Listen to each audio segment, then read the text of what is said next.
आमे वर्तमान मातृभाषार पिलामाने सप्तम श्रेणी मातृभाषार गोटे जीवनी पढ़ा रमादेवी विषय से मो पिला बेल कथा बोली गोटे जीवनी लिखिं से निजे लिखिं निज कथा। रमादेवी उत्कलमणि उत्कल गौरव मधुसूदन दासंकर सान भाई गोपाल बल्लभ से कन्या थिले हैला। से बाल्य कालरू ही कौन करथिले देश प्रति तांकर देश प्रेम जागृत होइथिला। बाल्य कालरू ही से देशवासी माने देश पई से किछि करबा को चाहुथिले। को भली तांकर जीवनी से निजे लिखिचंदी। जेतले मुजफ्फरपुर रे थिले मु शॉर्टकट रे कहि दउची आमे पढ़ी नेबा जीवनीटी को पढ़ी नेबा। जेतले से मुजफ्फरबाद रे थिले सेते बेले तांको माँ को पाखरे बसी छोट बेले बहुत गुड़े कहानी शुणती। कहानी कहू कहू राति रे थरे बसीतिले तांको दी भौणी बापा माँ सहित से बसीतिले। बसतिबा समय रे बोमा फुटिबार शब्द होइथिला। आउ से माने बहुत डरी जाइथिले। तापरे जणे आसी तांको बापा को चिठीटे देइथिले। आउ से पढ़ी तांको बापा सेठारु किछि सेतळे इंग्रेज सरकार शासन चलथिला।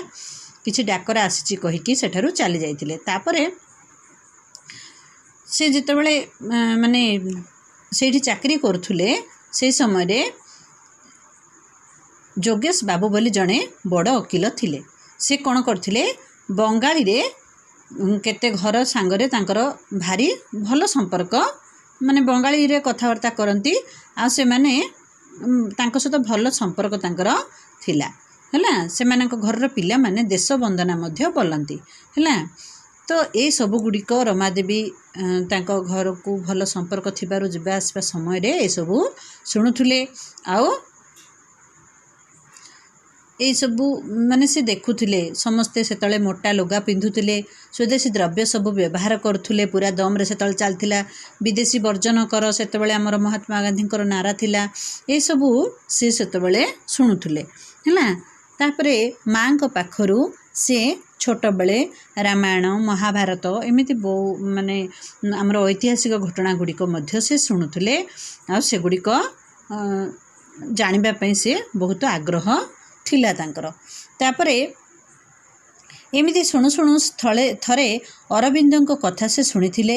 हाँ बापा तांको बंधु मानक संगे आलोचना करथुआ बेले से ए कथा शुणी देथिले। कथावार्ता इंग्राजी रे अधिक होउथिले मध्य हिंदी बंगला रे मध्य से भितरे कथा थाए। सेथिपई से मन देकी से कथा गुड़िक शुणुथिले हैला। आउ एमिति माने उत्तेजना वातावरण भितरे से रहुथिले। देश पे काम करने को हेले जेल जावाक हुए फांसी पाइबाक हुए स्वदेश जिनिस व्यवहार करने को हुए ए धारणा मनरे बद्धमूल हो गला। एमिति कथा शुणु शुणु देशर सेवा जदि करने को अच्छे ताहले ए भली आम निश्चय फांसी पाइबाक हम जेल जावाक हम स्वदेश जिनिस व्यवहार करने को हम ए सब गुड़िक से माने जानी पारुथुले शुणिकी जानी पारुथुले तांकर आलोचना माध्यम रे। तार प्रभाव तांकर मन उपरे बहुत पड़िथिला। अरविंदों कथा से बहुत शुणा पाइथिले। आउ सेतिकी बेले से कौन करथिले अरविंदों प्रभाव रे मन रे देश काम करिवार से इच्छा करथिले हैला। तापरे मने मने तांकर प्रति तांकर भक्ति हिथिला। आउ जेल विषय रे बहुत धारणा तांको मन रे आसीथिला। कारण से बापा मझिरे मझिरे तांकर जेल परिदर्शन करिया पे जाती। आउ ये दुई भौणी तांको सहित सब बेले प्राय मझिरे मझिरे सेई जेल को जाई थांती देखिया पे बापा सहित से माने जाई थांती। इति बेले खुदीराम जेल कथा माने जेल रे खुदीराम थांती। हाँ तांको फांसी हुकुम हैला। तापरे खुदीराम को से देखिबा को जाइथिले। खुदीराम जेतेबेले खुदीराम को माँ जेतेबेले तांको मिसिया पे आसीथिले समस्तों मुहरे से ही कथा थिला जे खुदीराम को प्रति किमिति गोटे माया जमी जाई थाए। से कौन करथिले से फांसी पाइबे शुणी मने मने भारी दुखी हेले हैला। किए आमर लेखिका जे प्राबंधिका रमादेवी चौधरी हैला। तापरे बापा को अति डरी डरी कहले आमे खुदीराम को देखंते। बापा बारण करी कहले ना ना तुमको देखिबा पई छाड़िबे नाही। केही लोक फांसी पाइले बापा ଫାଶୀ ସ୍ଥାନରେ ଉପସ୍ଥିତ ରହିବା ପାଇଁ ଯାଆନ୍ତି।